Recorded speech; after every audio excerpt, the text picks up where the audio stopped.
us, America, about like this monologue and how you came to do this piece and what it was like to perform it in front of an audience? Yeah, I know it took a lot of, I mean, because in the beginning you told us to, like really like dig deep, right? And at that point in, my in high school, I didn't really like being seen as vulnerable to people, but I wanted to make it good because I had the opportunity to actually perform it, and so I chose to do it on, yeah, like I heard you said before right now, like anxiety and stuff like that. And it did take a lot of editing because I remember thinking in my head, oh, this doesn't sound right, or I just really wanted to make sure, like, with what I said, it really showed how I felt and how I deal with what I dealt with, in my life. And it was really nerve wracking because you know the opening up about people bullying me and stuff like that. I mean, like, not being confident in the body I'm in and stuff like that. It hurts me because it brings back bad memories that I don't want to remember. And so it made me like, if I could admit that maybe like once or twice I kind of like cried a little reading it, but it's because, like I said, it's bringing up bad memories, and then when I think I shoved those bad memories away, and when I wrote it, it brought them back up, and so it brought back, my fear. And I was just scared that when I was performing it, like during rehearsals, I was scared that I would have shown myself too much.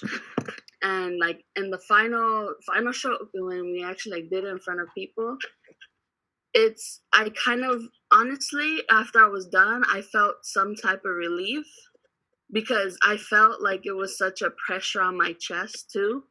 Because, I would always get, like sad sometimes, and like people would ask me what's wrong, and then I would say, no, I'm fine. But it's like finally telling someone that I've been feeling this way all these years. It was really, I guess you could say, self-discovering, because now, I'm not afraid to tell people how I feel about, a certain situation and stuff like that. And I've come to love myself a little more after writing that. And so, yeah, it was a lot. It was self-discovering, and it helped me realize, that I'm not what people say I am, but I am what I say I am, because it's my life. You are so amazing, and you just kind of summarized everything that they say in the TED Talk about vulnerability, and like the value of showing and opening yourself up to others. So it sounds like you don't regret it. No, I don't. I don't. Did you pick the right topic from your heart to write about? I did. I really think I did. I was playing around with topics. I forgot the other topics I was contemplating, but I know, like, I don't ever regret picking that topic because I think it was an important one to talk about. Because I know, like, every school has bullying assemblies, this and that, but and for me, for those assemblies when I attended, it was only cartoons. It wasn't real people giving real life examples. And when they were like, they were actors, and there were a lot of real people that have been bullied, like, really, Hmm. in those assemblies. And then I guess, like, I have a lot of kids who are stuck with writing in my other drama periods. How did you know what was the right topic to write about? How did you know? I knew it was a right topic because it was something I experienced in my life. Because I know, like, there was some topics I had on my paper that I was like, okay, these will be easy. If I just do this, I'll remember. I'll do it quick. I'll get it over with. But the ones I believe are really good are the ones that you don't really want to talk about, Hmm. because you're gonna show a part of your side that others may not know about. Like, because what was unusual is you took off your mask at the beginning of sophomore year. which to me like shows that you're such a hero, right? Usually we spend all of sophomore year trying to get sophomores to take off their mask, but you did it at the beginning. What makes you so different? I think I just before like I was like before your class, I would say I was like really like insecure and like really in my shell. And the reason I chose drama was because, honestly, because I heard we were just gonna move stuff on stage.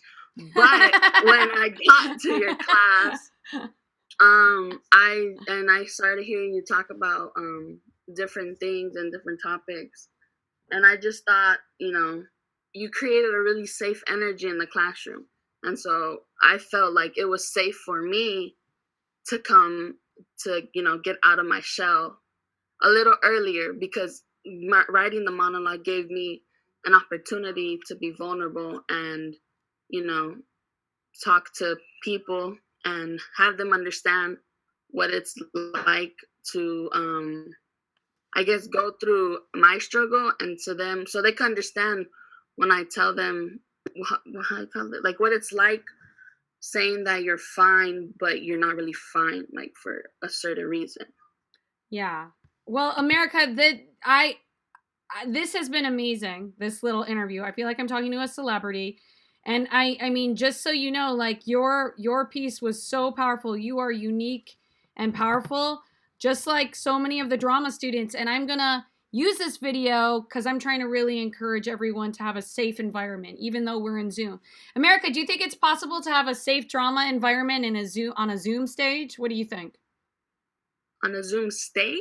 Like in here, like this, like do you think we can feel safe here? Is it possible to feel safe learning drama through the computer? I think so. I think so to some extent, because sometimes some students will be, the only thing I would say is that some students might be, a little hesitant to, like, if they perform the monologues here, right? Hmm. And they might be a little hesitant that someone maybe in their house would hear them. Ah, hmm. I think that would be the only really like exception. Right. Yeah, 'Cause that's what Ariane does. because you talk about like personal stuff in this monologue, and maybe they don't want to be heard. Yeah. Yeah. That's something important for us to be aware of. What advice would you give to them to encourage them to perform and write? What would be your advice? Speak directly to the students. I know that it's scary.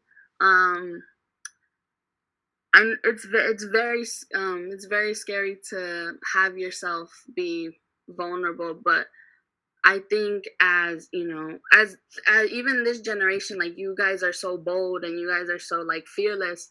I think I think for like performing, I think you're great, and I think you guys would be perfect. And maybe it'll be a little easier, maybe because you guys aren't actually doing it on stage necessarily, but in the comfort in your household. Besides, if you don't want your parents to hear you, being vulnerable in front of a classroom.